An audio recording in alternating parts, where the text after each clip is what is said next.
Hello mga kababayan, good morning. Galing pa po ako sa ospital kasi yung kapatid ko po na ospital dahil po sa ngipin. So kakarating ko lang po sa bahay. Meron pa ako ditong binili na buko. Iinumin po natin. Ito, binili ko po ito para sa asawa kasi na ayaw niya kasi walang laman. Tubig lang.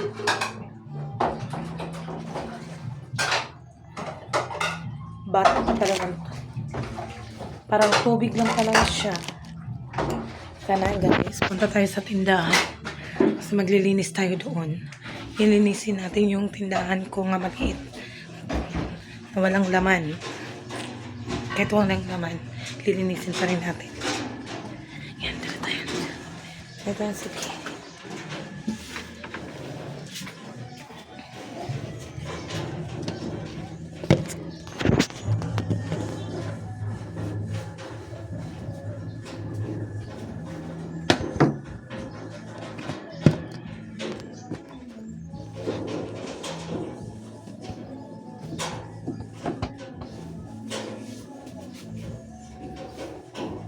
Dito tayo. Dito.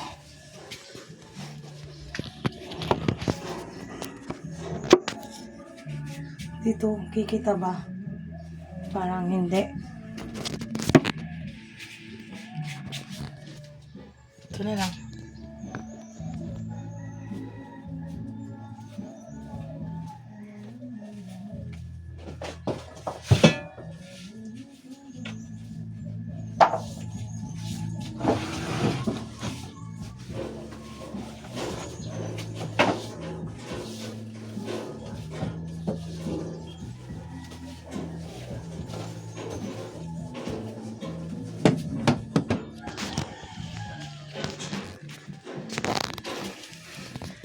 Meron pa kami dito ang mga luya. Yan. Luya. Binili ko po ito sa kuya ko. Yan. Marami-rami pa. Hindi pa nabinta. Ayusin natin. Sana maubos na to.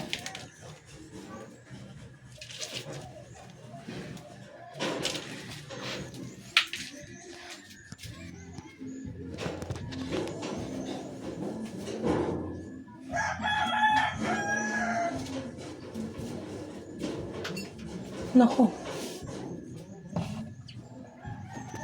Ganda na lang talaga laman ng tindahan ko kasi nauubos yung puhunan. Dito kasi kami kumukuha ng mga panggastos.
Meron pa ko ditong mga sibuyas.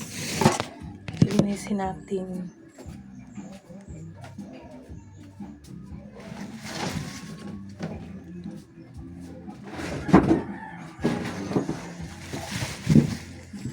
Yan naman natin.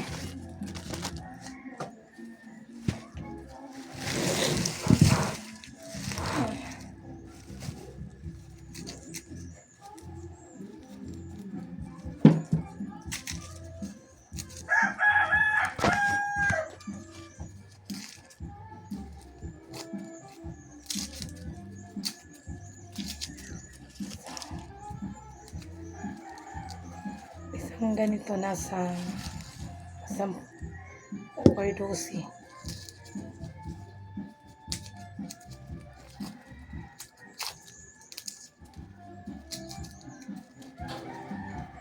Kailangan linisan, natanggal yung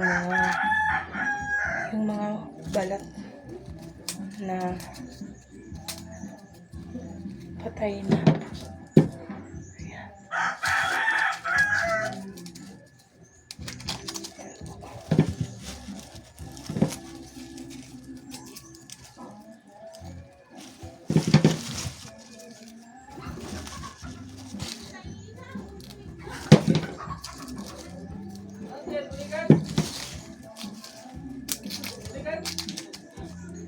Yung mga malalaki. Kunti na lang yung isang sako. Sako, ito na lang yung laman.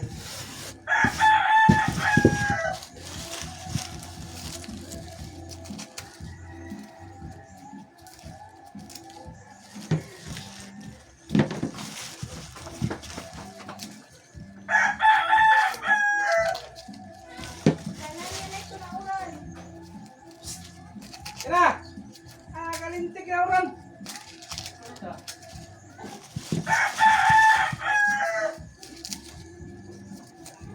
Bukas ko na luar. Bukas ikon. Sulod.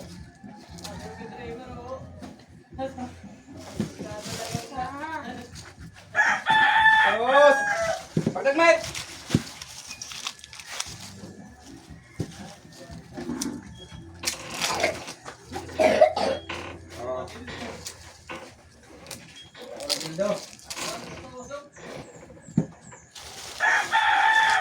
Ayan, tama na muna. Kasi dami naman.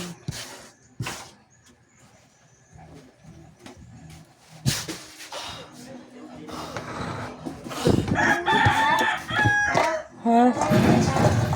Ano? Saan? Yan na. Doon na. Doon. Yan. Yan, uminom na. Doon na nakton. Di narasan ko ano. Ito yung iba kong paninda gulay. Yan lang yung mga paninda ko. Kunti na lang yung laman. Dito na ba, snack? Kunti na lang yung laman. Kinukuha kasi dito yung mga pagkain ng yung mga baon ng mga bata. Dito kayo, nak. Dito.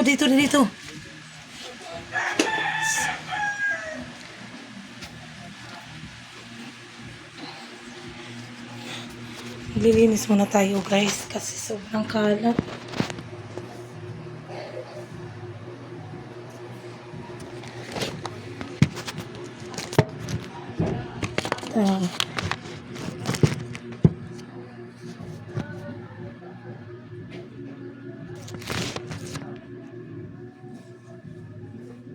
Pasok!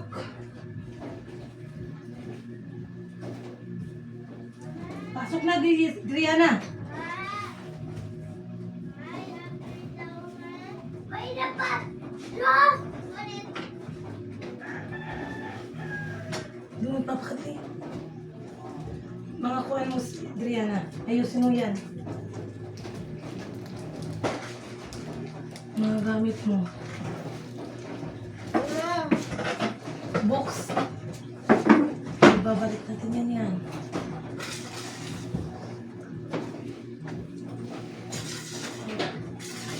Bang makapakan to.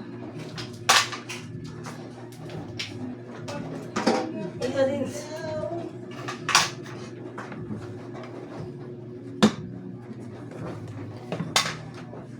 Pa! Nak, alis ito, nak.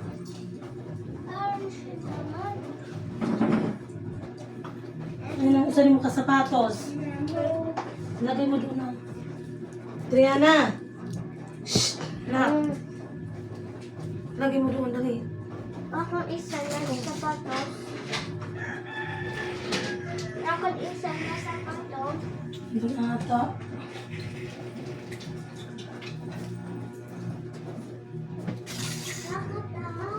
Mahal, usan na.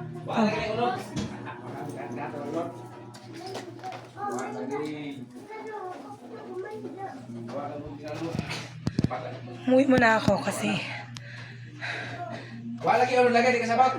kumuha ko ng mga gamit. Kaya meron akong hinatid na pagkain ng kapatid ko kasi wala na kaming mga magulang. So, ang nandito ngayon sa Tacloban, kami lang dalawang magkapatid. So, hindi ko siya pwedeng pabayaan. Yan yung bunso namin. Pinakabunso. 4-year-old pa kasi yan, iniwan ng mama at tatay ng mga magulang namin. Kaya hindi talaga pwede iwan. Mamaya. Ubo. Makape? Pagdating ko sa bahay, maglilinis muna. Daming linisin. Meron pa akong sampayin, damo. Marami. Maraming mga gawain. Kasi, absent ako ngayon kasi nga walang mag-aasikaso ng kapatid ko. Pero ngayon lang, bukas papasok ako.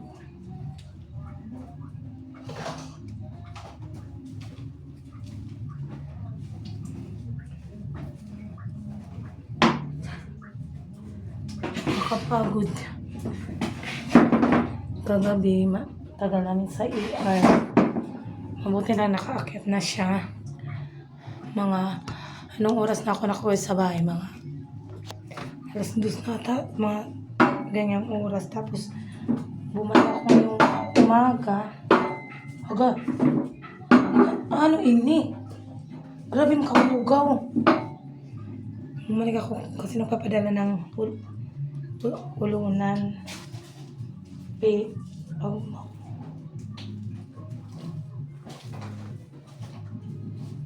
Ang tawag sa ulunan din. Lamig siguro. Binilan ko ng pagkain kaya walang kain-kain kasi hanggang dito yung tapos yung ilong niya nakatabi na. Nahihirapan niya siya pag buka ng kanyang bunganga. Yun, natakot kami baka magka-infection kaya advice sa doktor i-admit siya para mabigyan ng mga antibiotic. Ayun. Yung bantay doon, yung panganay kong anak kasi walang klase. Pinupuntahan ko na lang. Kasi pagbibigay ng gamot kailangan kasi may bantay. Mamaya babalik din ako doon. May tanghali. Maghatid ng pagkain. Sumuwi muna ako para maglinis. Maganda. Kasi ko. Magdala na lang ko pagkaon niyan din.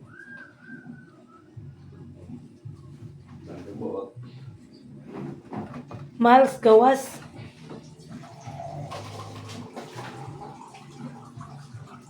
Mabulugin na tas gawas.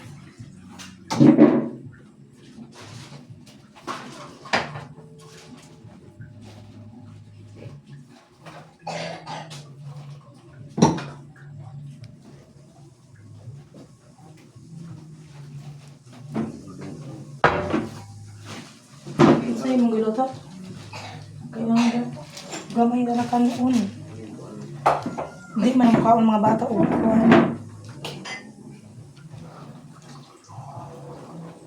upo muna kasi daming sampayin. Magsampay pa ako. Magsampay. Ayan. Ito. Isasampay ko pa yan. Nandun pa. Kung magluluto ato pa nandun pa. Dami. Hindi natatapos yung mga gawain.